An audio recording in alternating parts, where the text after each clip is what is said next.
They laughed at her. Right there at the register.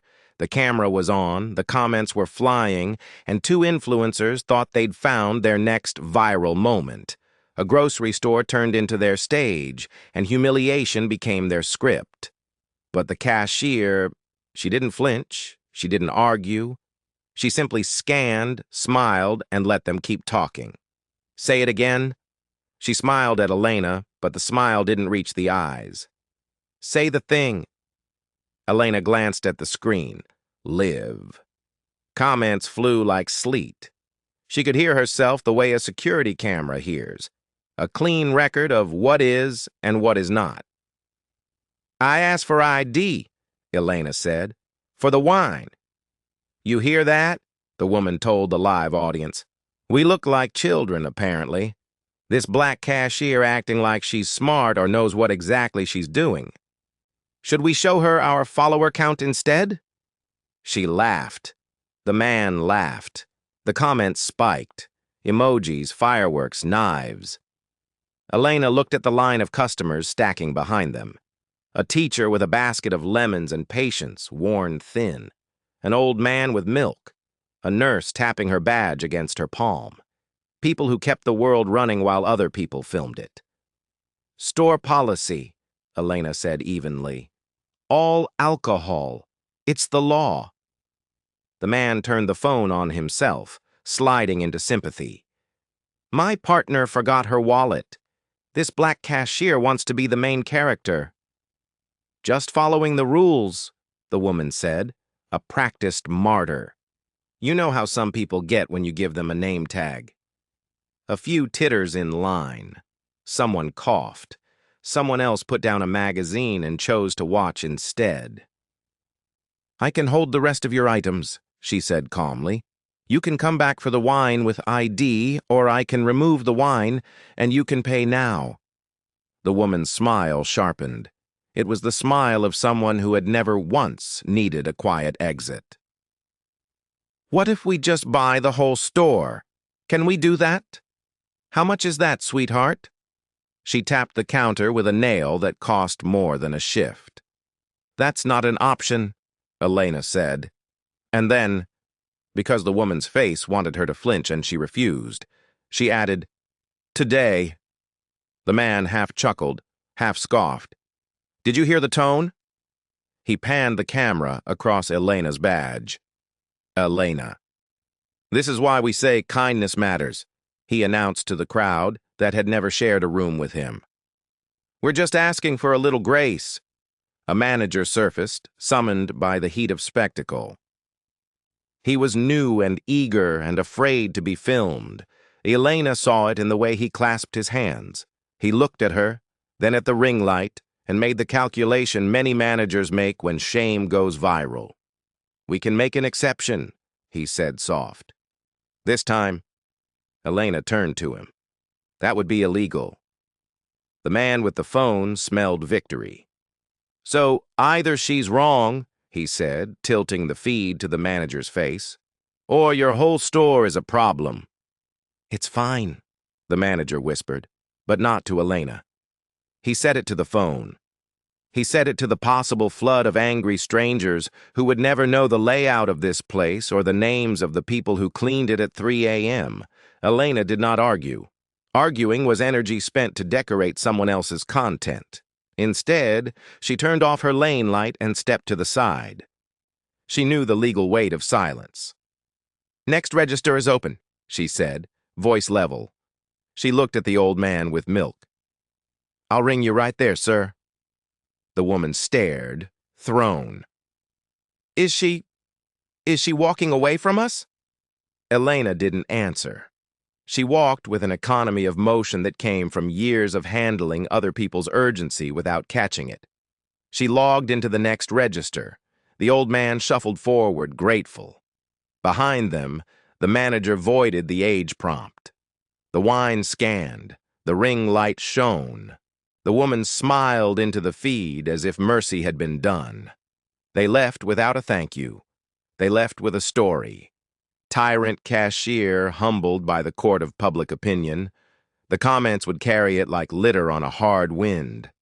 At closing, Elena took off her badge and slid it into her pocket like a secret. On her way out, she passed the break room. The new manager sat alone, elbows on knees, staring at his hands. The look on his face said he had already found himself in the comments, had already tasted the acid of strangers. He half rose when he saw her, unsure if she would scold him or comfort him.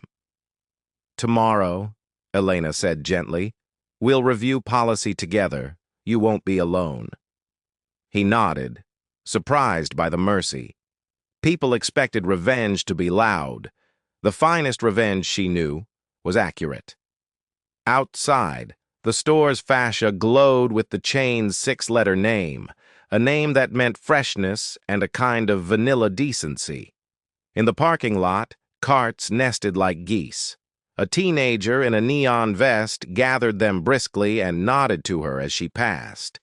Elena nodded back. She did not drive a flashy car. She did not wear a watch that announced itself. She stepped into a quiet sedan, the interior arranged the way she arranged a shelf, nothing wasted, everything reachable. The engine turned over like a held breath released. She did not go home. She drove across town to a 4-story brick building where the lights were still on in a corner suite. On the door, discreet lettering, Kestrel Holdings. In the elevator, she allowed herself one expression, a thin, private smile, not triumph, alignment, a ledger balancing itself.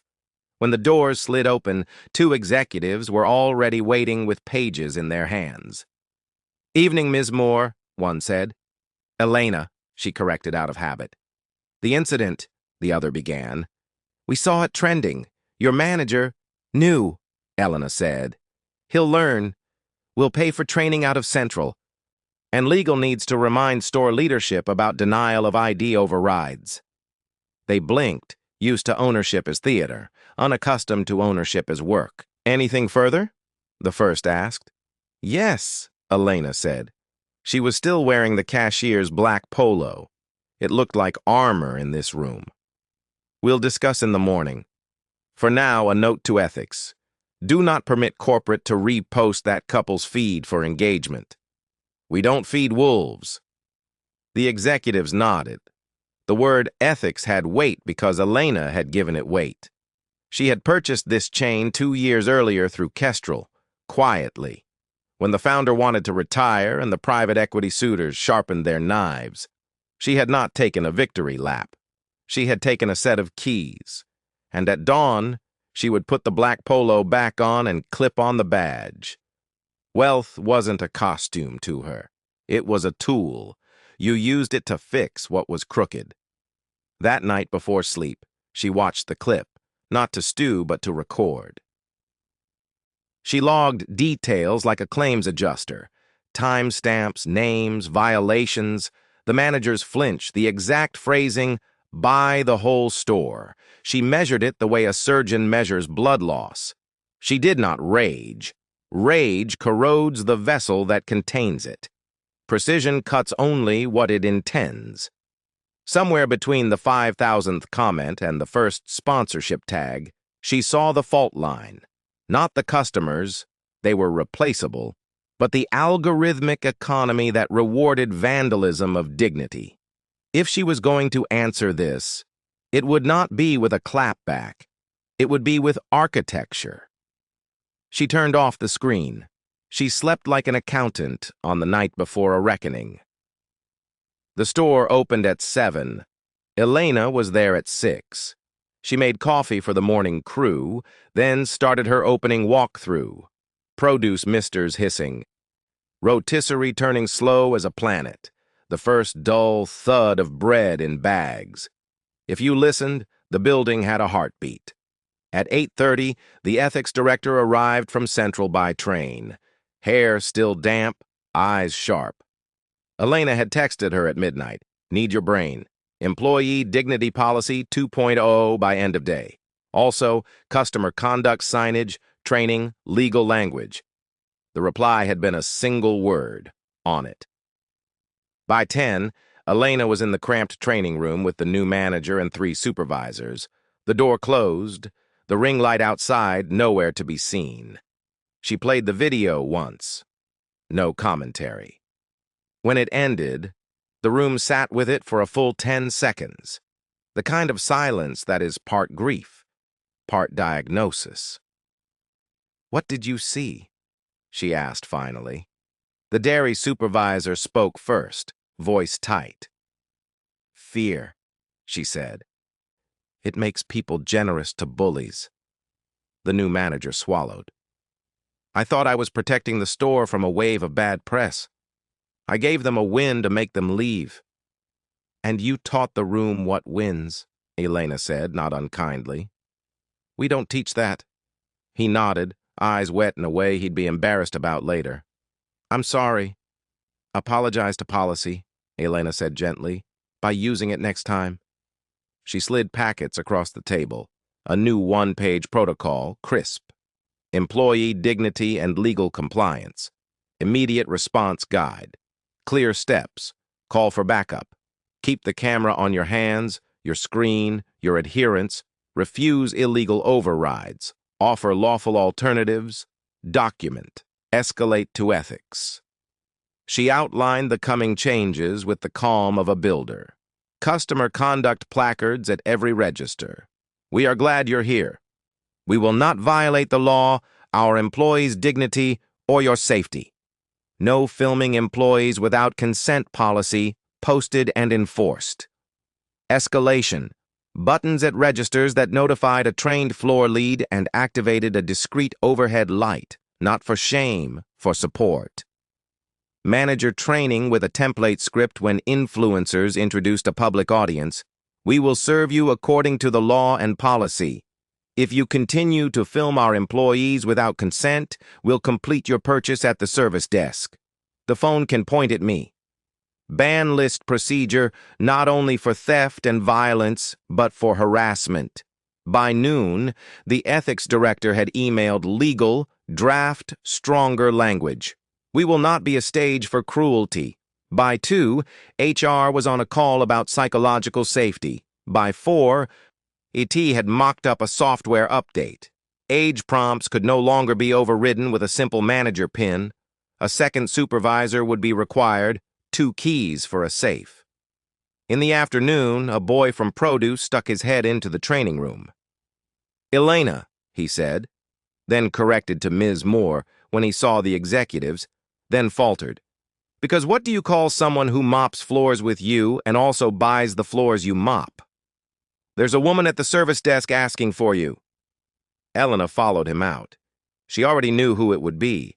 The ring light was the herald of their kind. The woman stood without it now, hair in a glossy helmet, mouth more precise when the camera wasn't hungry. The man was beside her, calculating angles in a different math. "We wanted to apologize," the woman said, as if the words could be put on a card and swiped. "The comments it spiraled." "People are crazy," the man agreed.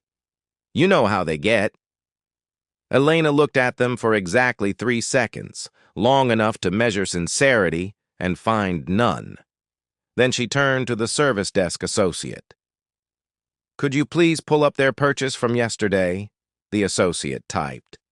The receipt slid out like a truth meter. Elena took it and circled the wine line with a red pen. "You received a manager override," she said, "for alcohol without ID. That won't happen again here." "We already said we're sorry," the woman snapped, apology dissolving when it failed to purchase absolution. "Do you want us to make a second video?" "No," Elena said. "I want you to read something." She handed them the new policy card. "We protect our people." The man read the first line as if reading were a concession. "You're banning us?" he asked, incredulous, like a person born with a permanent fast lane who had finally met a red light. "No," Elena said. "We expect better. If you film employees without consent again, you'll shop elsewhere. Our store is for buying food, not for humiliating people." The woman's laugh had a chip in it now. "Do you know who we are?" And here, Elena allowed herself a moment. Not of cruelty, of calibration. Yes, she said simply.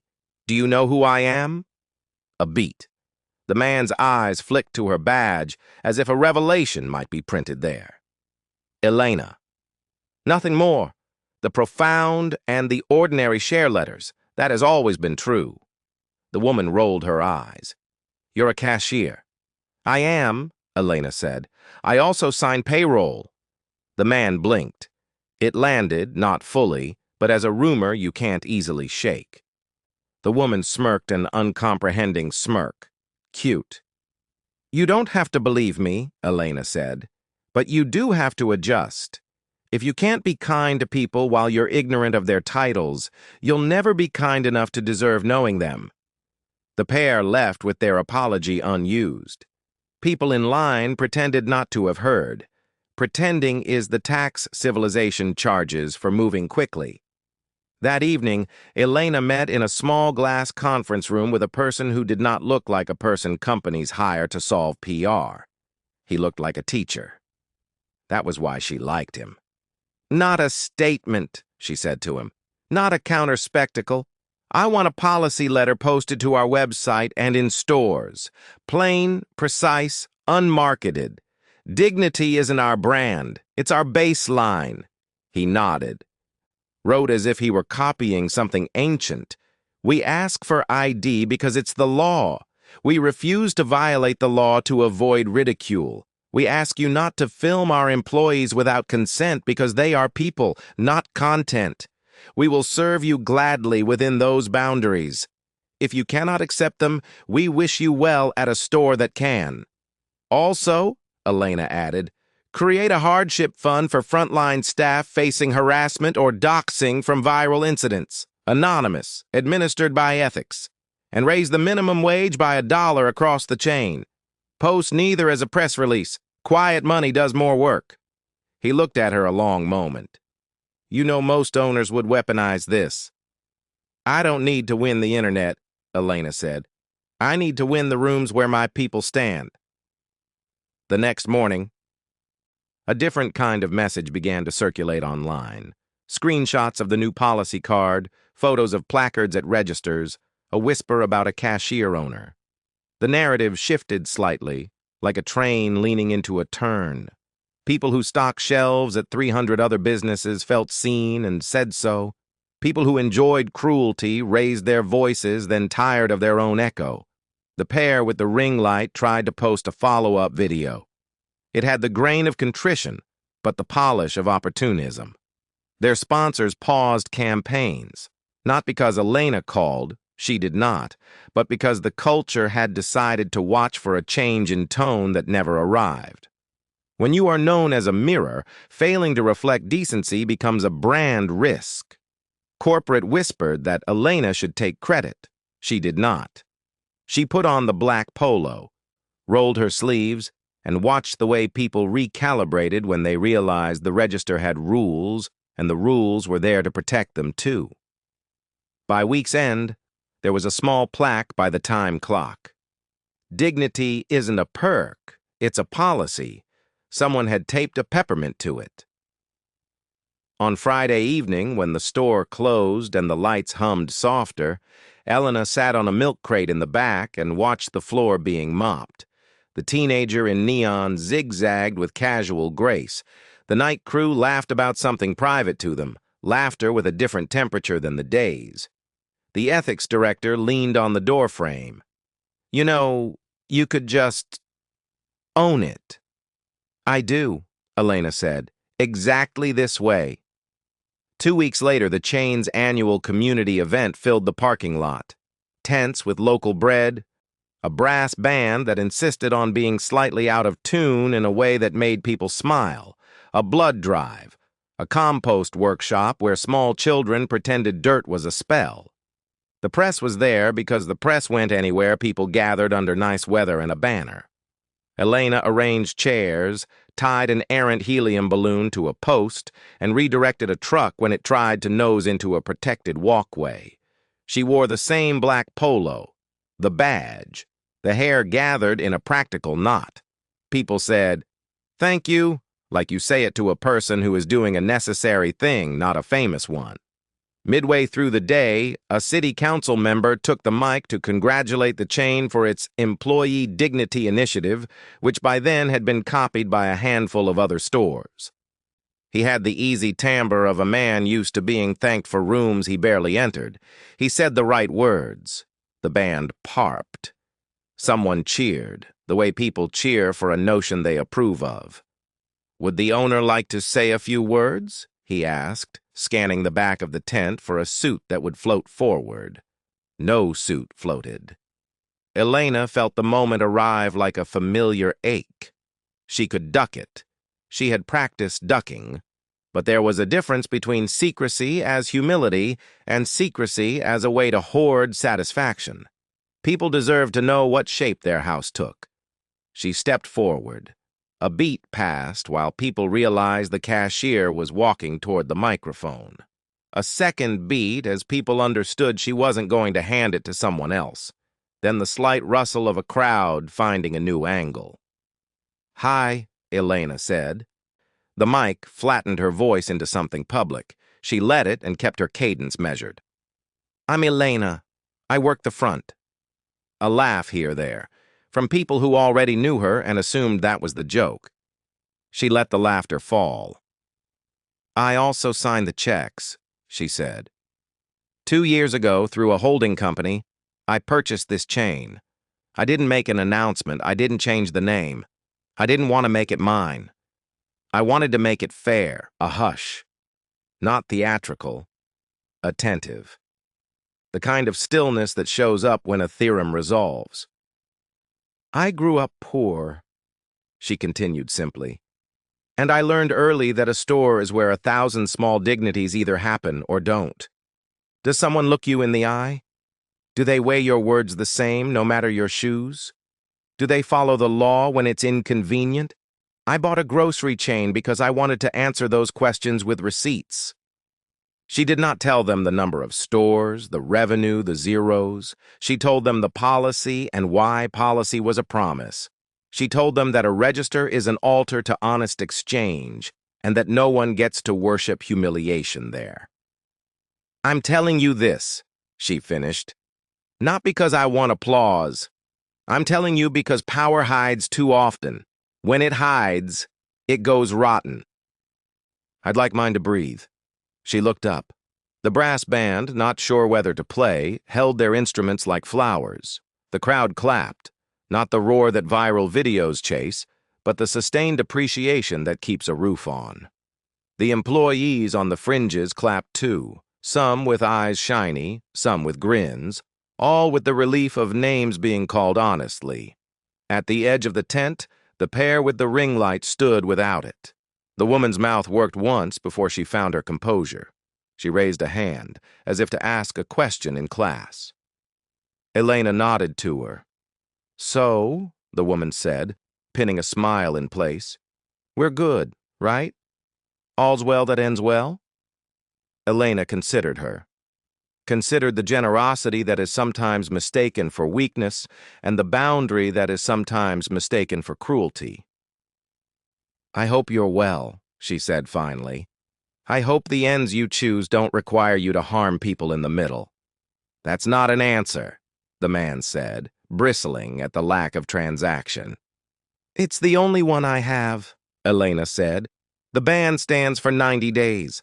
After that, shop like neighbors or shop elsewhere." A murmur of agreement rippled through the employees. Boundaries don't require applause, but they get it anyway when everyone has been starved for them. The council member, recovering his role, tried to pivot to a ribbon cutting. Elena stepped back from the mic. Her part was done. She had said enough to put the architecture in the sunlight and not a word more. That evening, the store closed early in honor of the event. Night seeped in like ink. Elena stayed to help count the registers. In the office, the new manager double-counted the cash, hands steady now in a way they hadn't been 2 weeks earlier.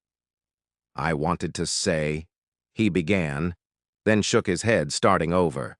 "When you told me we'd review policy tomorrow, you said I wouldn't be alone. I thought you were just being nice." I didn't know you meant it like a contract. I meant it like gravity, Elena said. It's there whether you notice or not. Better to notice. He grinned. You know, you could work days here and nights on the speaking circuit. She laughed, the short, surprised sound she kept for moments like these. If I leave this place, it stops being what I say it is. From the office window, she watched the teenager in neon punch out and bike home, a triangle of light bobbing on his handlebars. The parking lot emptied with the slow rhythm of a tide. On her way out, she placed her badge on the counter and stared at it a second. In the reflection of the glass, the letters Elena hovered over everything else. Names are small boats. They carry what you load into them. She slipped the badge back into her pocket. She liked the weight. In the weeks that followed, the store's new policies spread the way good ideas do, not as a roar, but as a rumor people want to live inside. Another chain copied it, then another. News lines tried to turn Elena into a figurehead. She declined. A labor organizer asked if he could quote her line about altars. She said, "It isn't mine anymore. It belongs to anyone who needs it." The pair with the ring light re-emerged 3 months later with softer videos, hands that shook slightly when they reached across counters. Some people called it rebranding. Some called it growth. Elena did not call it anything. People learn, or they don't. Her job was to make the learning cheaper than the pretending. One afternoon, an elderly woman dropped a jar of sauce in aisle 3. It burst like a red idea. A dozen people reached. A clerk laid down a yellow cone. Elena knelt with paper towels and the clerk, and together they pushed the mess into the bag the way you push an apology into the right words. The elderly woman's eyes were wet. "I'm so sorry," she said, as if she had broken the moon. "This is a store," Elena said. "Breaking and cleaning are both part of the job." When they finished, the aisle smelled of tomatoes and absolution. The clerk grinned. The woman touched Elena's sleeve in gratitude and moved on lighter. At closing, Elena did the final walk. Lights clicking off, one by one, like a line of small vows. She checked the doors. In the last window, she could see her reflection suspended over the parking lot. Not an owner. Not a cashier. A person who refused to measure her worth by whether strangers smiled. She thought of a thing her grandmother used to say, a sentence that sounded like a foldable tool. If kindness is a mask, wear it until your face grows to fit. She had not grown into kindness. She had grown into accuracy, and accuracy in the presence of power was love's twin. On her way to the car, she passed the cart corral. A single stray sat at a diagonal like a rebellious thought. She pushed it into the line, the small metal sigh of alignment, a sound she never got tired of. She drove away into a plain night. No ring light trailed her, no convoy of adoration. Just the road, honest. And the knowledge that the next morning she would be at a register at 7, and someone would forget their ID, and someone else would be in a hurry, and she would hold the line between what felt kind and what kept people safe, because those, properly measured, were the same thing. People tell themselves stories about power, that it announces itself, that it wears a watch, that it demands a better table.